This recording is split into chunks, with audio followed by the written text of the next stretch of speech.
Welcome, friends, to a time of peace and quiet. Settle into your most comfortable spot, perhaps dim the lights, and let the day's worries drift away.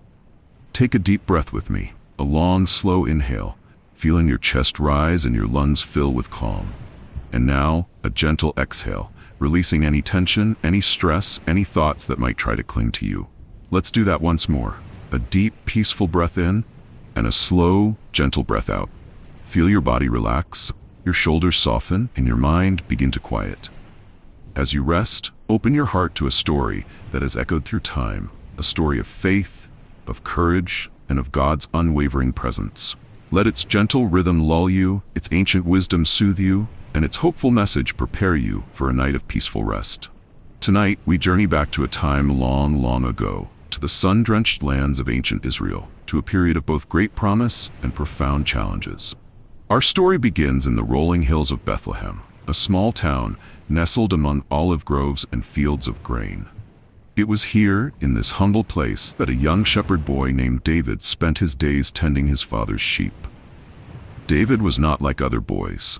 While his brothers were stronger, taller, and perhaps more outwardly impressive, David possessed a quiet strength, a deep faith, and a heart attuned to the melodies of nature and the whispers of God.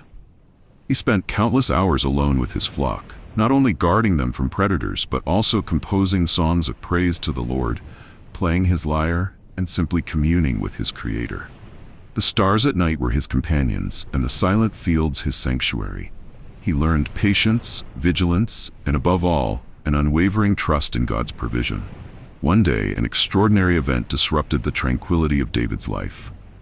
The prophet Samuel, a revered man of God, was sent by the Lord to anoint a new king for Israel.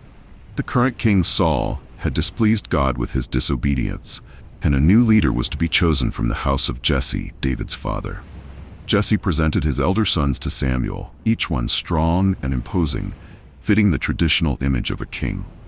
But with each son, God whispered to Samuel, "Do not look at his appearance or at his stature, because I have rejected him. For the Lord sees not as man sees. Man looks on the outward appearance, but the Lord looks on the heart." Finally, Samuel asked Jesse, "Are these all your sons?" And Jesse replied, "There remains yet the youngest, but he is tending the sheep." Samuel, guided by God, insisted, "Send for him. We will not sit down until he arrives." So David, dusty from the fields and smelling of sheep, was brought before Samuel. And the moment Samuel saw him, God spoke, "Arise, anoint him, for this is he." With a horn of oil, Samuel poured it over David's head, and the Spirit of the Lord rushed upon David from that day forward. Imagine the wonder, the awe that must have filled David's young heart. From a humble shepherd, he was chosen by God to be a king. Yet, the path to the throne was not immediate. David returned to his sheep, carrying the sacred anointing within him, a silent promise of a future yet to unfold. Meanwhile, King Saul was troubled. An evil spirit from the Lord tormented him, bringing him fits of paranoia and despair. His servants suggested that music might soothe him, and word reached them of a skilled harpist, a young man named David. So, David was brought to Saul's court. When he played his lyre, the soothing melodies brought relief to the king, and Saul grew fond of him. David became Saul's armor-bearer, a trusted attendant, spending time in the royal palace, learning the ways of the court, and observing the complexities of leadership. This was a time of preparation, of learning, even in the midst of Saul's declining reign.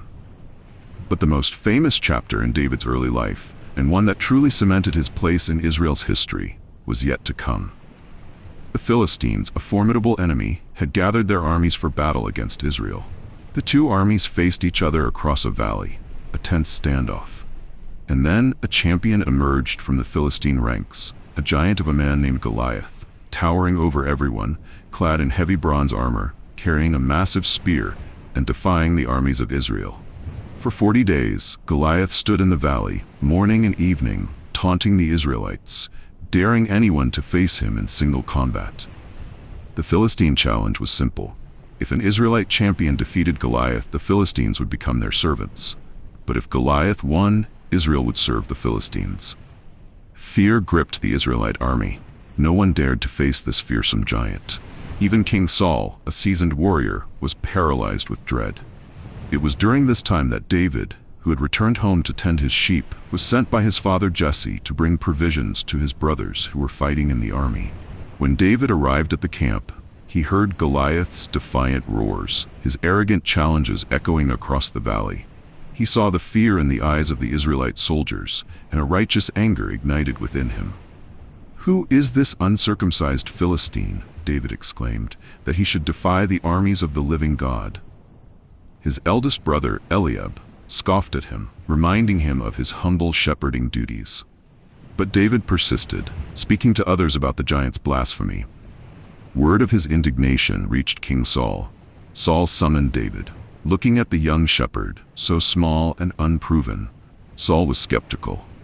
"You are not able to go against this Philistine to fight with him," Saul said, "for you are but a youth, and he has been a man of war from his youth." But David, with a quiet confidence that belied his age, replied, "Your servant has been keeping his father's sheep. When a lion or a bear came and carried off a sheep from the flock, I went after it, struck it, and rescued the sheep from its mouth. When it turned on me, I seized it by its hair, struck it, and killed it. Your servant has killed both the lion and the bear. This uncircumcised Philistine will be like one of them, because he has defied the armies of the living God. The Lord who rescued me from the paw of the lion and the paw of the bear will rescue me from the hand of this Philistine." Saul, perhaps sensing a divine courage in David, finally relented. "Go," he said, "and the Lord be with you." Saul tried to equip David with his own armor, a bronze helmet and a coat of mail, but the heavy armor was unfamiliar and cumbersome to David. He had not tested it. "I cannot go in these," he said, "for I have not tested them." So David removed the armor. Instead, he took his shepherd's staff in his hand, chose 5 smooth stones from the stream, and put them in his shepherd's pouch. With his sling in his hand, he walked towards Goliath. Imagine the scene. The mighty Goliath, clad in his imposing armor, his shield-bearer walking before him, looking down with disdain at the young, unarmed boy approaching him. Goliath scoffed, "Am I a dog, that you come to me with sticks?" He cursed David by his gods, promising to feed his flesh to the birds of the air and the beasts of the field. But David, standing firm, responded with a declaration that would echo through the ages. "You come against me with sword and spear and javelin, but I come against you in the name of the Lord Almighty, the God of the armies of Israel, whom you have defied. This day the Lord will deliver you into my hands, and I will strike you down and cut off your head. This very day I will give the carcasses of the Philistine army to the birds and the wild animals, and the whole world will know that there is a God in Israel. All those gathered here will know that it is not by sword or spear that the Lord saves, for the battle is the Lord's, and he will give all of you into our hands." As Goliath began to advance, David ran quickly towards him. He reached into his bag, took out a stone, and put it in his sling. With practiced skill, he swung the sling around and released the stone. The stone flew true, striking Goliath squarely on his forehead. The giant staggered, then fell face down on the ground. The sound of Goliath's fall must have reverberated through the valley, silencing both armies. David then ran and stood over Goliath, took the giant's own sword from its sheath, and with it, he cut off Goliath's head. When the Philistines saw that their champion was dead, they turned and fled. The Israelite army, emboldened by David's incredible victory, let out a triumphant roar and pursued them, utterly defeating their enemies. David, the young shepherd boy, had saved Israel.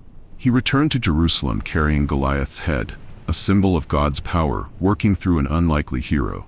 From that day forward, David became a hero in Israel, beloved by the people. His fame, however, stirred King Saul's jealousy. As David continued to achieve military victories and gain popularity, Saul's paranoia deepened. The king's initial affection for David turned to bitter envy, and he began to plot David's demise. Saul tried to kill David with a spear on several occasions, and he sent David on dangerous missions, hoping he would fall in battle. But God was with David. Each time, David escaped Saul's schemes, and his wisdom and success only increased. Saul's own son Jonathan became David's closest friend, forging a covenant of loyalty with him, even though it meant defying his own father. Jonathan recognized God's hand on David and loved him as his own soul. Eventually, David was forced to flee from Saul's relentless pursuit. He became an outlaw, living in caves and strongholds, constantly on the run. A band of loyal followers, those who were distressed, in debt, or discontented, gathered around him, and David became their leader. During this time of exile, David demonstrated incredible restraint and integrity. On 2 occasions, he had the opportunity to kill Saul, who was actively seeking his life. Once, while Saul was relieving himself in a cave, David and his men were hidden deeper within. David's men urged him to kill Saul, saying, "This is the day the Lord spoke of when he said, 'I will give your enemy into your hands for you to deal with as you wish.'" But David refused to lay a hand on the Lord's anointed. Instead, he quietly cut off a corner of Saul's robe, a symbolic act. Later, he showed the piece of cloth to Saul, proving he could have killed him but chose not to. On another occasion, David and Abishai, one of his men, crept into Saul's camp while the king and his commander Abner were asleep. Again, Abishai urged David to kill Saul, saying God had delivered him into their hands. But David replied, "Don't destroy him. Who can lay a hand on the Lord's anointed and be guiltless? As surely as the Lord lives, the Lord himself will strike him. Either his time will come and he will die, or he will go into battle and perish. But far be it from me that I should lay a hand on the Lord's anointed." Instead, David took Saul's spear and water jug which were near his head, and they left. These acts of mercy and respect for God's anointed demonstrated David's profound character and his unwavering faith. He trusted in God's timing and God's justice, even when his own life was in danger. Years passed. Saul's reign grew increasingly troubled, and his jealousy consumed him. Finally, in a desperate battle against the Philistines, King Saul and his son Jonathan were killed. The news brought profound grief to David, despite all that Saul had done to him. He mourned deeply for Saul, acknowledging his anointing, and he lamented for his beloved friend Jonathan, whose love for him was more wonderful than that of women. With Saul's death, the way was cleared for David to ascend to the throne. He was first anointed king over the tribe of Judah in Hebron. For 7.5 years, he reigned there. But the rest of Israel was still under the sway of Saul's remaining family. However, through a series of events and the will of God, all the tribes of Israel eventually came to David in Hebron and anointed him king over all Israel. David was now king, not just by human choice, but by divine decree.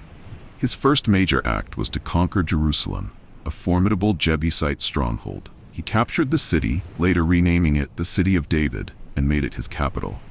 Jerusalem, strategically located and neutral territory for all the tribes, became the political and spiritual heart of Israel. One of David's most significant achievements was bringing the Ark of the Covenant to Jerusalem. The Ark, containing the tablets of the 10 Commandments, represented God's presence among his people. It had been held in various places and had suffered disrespect. David, with great reverence and celebration, orchestrated its journey to Jerusalem. Imagine the scene. Thousands of people, singing, dancing, playing musical instruments as the Ark was solemnly carried into the city. It was a moment of profound joy and spiritual renewal for the nation. David desired to build a magnificent temple for God, a permanent dwelling place for the Ark, a grand structure worthy of the Almighty. But God, through the prophet Nathan, told David that it would not be he who built the temple, but his son. However, God made a profound covenant with David, known as the Davidic covenant. God promised David that his house and his kingdom would endure forever, and his throne would be established through all generations. This covenant pointed to a future descendant of David who would reign eternally, a promise that Christians believe finds its ultimate fulfillment in Jesus Christ. David's reign was a golden age for Israel. He was a skilled military commander, expanding Israel's borders and securing its safety from surrounding enemies. He was a righteous king, dedicated to justice and righteousness, though he was not without his flaws. His greatest sin was his affair with Bathsheba and his subsequent plot to have her husband Uriah the Hittite killed in battle. This was a profound breach of God's law and a stain on David's character. When the prophet Nathan confronted David with his sin through a parable, David was deeply repentant. He cried out to God in confession and sorrow, pouring out his heart in Psalm 51, a powerful plea for mercy and cleansing. God, in his infinite mercy, forgave David. But the consequences of his sin, including turmoil within his family and kingdom, would follow him. Despite this major failing, David remained a man after God's own heart. Not because he was perfect, but because his heart was truly devoted to God, and he sought repentance and restoration when he erred. He learned from his mistakes and continued to lead Israel with a deep reliance on God. As David grew older, his kingdom prospered. He established a strong administration, appointed wise counselors, and continued to compose psalms, many of which are included in the Bible and continue to bless believers today with their raw honesty, profound faith, and beautiful expressions of devotion. David's final years were marked by the succession of his son Solomon to the throne. David gave Solomon detailed instructions for building the temple, sharing his wisdom and urging him to walk in God's ways. He reminded Solomon that prosperity and success were directly tied to obedience to God's commandments. And so, the reign of King David, the shepherd boy who became a king, came to an end. He died at a ripe old age, having reigned for 40 years, 7.5 in Hebron and 33 in Jerusalem. He was buried in the city of David, leaving behind a legacy as Israel's greatest king, a man of profound faith, a skilled warrior, a gifted poet, and a flawed but repentant servant of God. His story is a testament to God's choice of the humble, his faithfulness to his promises, and his ability to use ordinary people for extraordinary purposes. It reminds us that even in our imperfections, God can work through us if our hearts are truly turned toward him. David's life, with its triumphs and tragedies, its moments of glory, and its seasons of sorrow, offers us a powerful illustration of God's grace, his forgiveness, and his unwavering covenant love for his people. As you drift off to sleep tonight, remember the story of David, the shepherd boy who became king. Remember his courage, his unwavering faith, and his heart devoted to God. May his story bring you peace and reassurance, knowing that God is with you through all of life's challenges and triumphs. Thank you for joining us for this story. If you enjoyed this journey into the ancient past and found peace in its words, please consider sharing it with others who might also benefit. And if you'd like to hear more stories like this, remember to subscribe to our channel so you don't miss any future episodes. Now, may you have a blessed and peaceful night. Good night.